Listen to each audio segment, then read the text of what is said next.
السلام علیکم ورحمۃ اللہ وبرکاتہ۔ دوستوں، میں سجاد احمد مغل تمام دوستوں کی خدمت میں پھر حاضر ہوں۔ ایک ضروری بات کرنا چاہتا ہوں، دوستوں سے گزارش ہے کہ اس کو بہت زیادہ شیئر کریں اور آگے پہنچائیں۔ پچھلے کئی دنوں سے ڈسٹرکٹ پونچھ کے اندر ایک ٹرینڈ چل رہا ہے کہ جو لوگ دریا سے بجری، ریت یا بولڈر پتھر اٹھاتے ہیں ان کے اوپر کارروائی کرنے کی بات کی جا رہی ہے۔ بہت سارے میڈیا چینل پر اس کو چلایا گیا، اور کل میں نے دیکھا کہ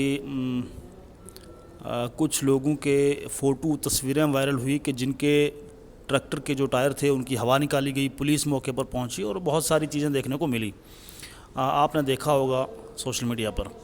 تو میرا ویڈیو بنانے کا مقصد یہ ہے، میں بالکل اس چیز کے خلاف ہوں، میں کبھی بھی ایسے لوگوں کا ساتھ نہیں دیتا ہوں۔ لیکن ایک چیز یہاں پر میں کہنا چاہوں گا کہ جو ایک غریب مسکین آدمی ہے جس نے بینک سے لون لے کر گاڑی نکالی ہے، ٹریکٹر نکالا ہے اپنا روزگار کمانے کے لیے، ظاہر سی بات ہے وہ کچھ نہ کچھ تو کرے گا۔ میڈیا حضرات سے میری یہ گزارش ہے، اور جو لوگ اس پر سیاست کر رہے ہیں ان سے بھی گزارش ہے کہ ایک مسکین غریب شخص کا جو ٹریکٹر ہے اس کے ٹائر کی ہوا نکال کر آپ کیا ثابت کرنا چاہتے ہیں؟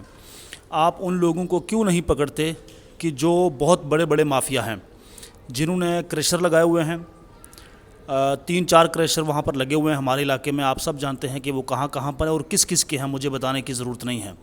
تو جو لوگ میڈیا میں جو کام کرتے ہیں، جو اس طرح کی سٹوری کرتے ہیں، ان سے میری اپیل ہے، خاص طور سے زمورد مغل صاحب سے، کہ وہ ایک بار جا کر جو کریشر مافیا ہیں ان کا بھی انٹرویو لیں اور ان کے اوپر بھی کارروائی کروائیں۔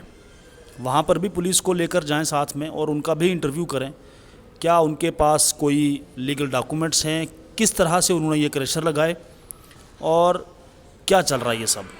تو میری تمام احباب سے گزارش ہے کہ غریب مسکین کا نقصان نہ کریں، بلکہ جو بڑے مگرمچھ ہیں ان کو آپ پکڑیں کہ ان کے جو کریشر چل رہے ہیں وہ کس طرح چل رہے ہیں، وہ کیا سسٹم ہے، وہ ساری چیزیں۔ تو ایک عام شخص جو مزدور بیچارہ اپنی دہاڑی لگانے گیا ہے، اس کی گاڑی کی آپ ہوا نکال دیں، اس کے ٹریکٹر کے جو ٹائر ہیں ان کی آپ ہوا نکال دیں، تو یہ کوئی بہادری کا کام نہیں ہے۔ البتہ جو بڑے مافیا ہیں ان کو پکڑیں، ان پر کارروائی کریں، تو جو چھوٹے لوگ ہیں وہ اپنے آپ ٹھیک ہو جائیں گے۔ بہت بہت شکریہ، ویڈیو کو بہت زیادہ شیئر کریں۔ اللہ حافظ۔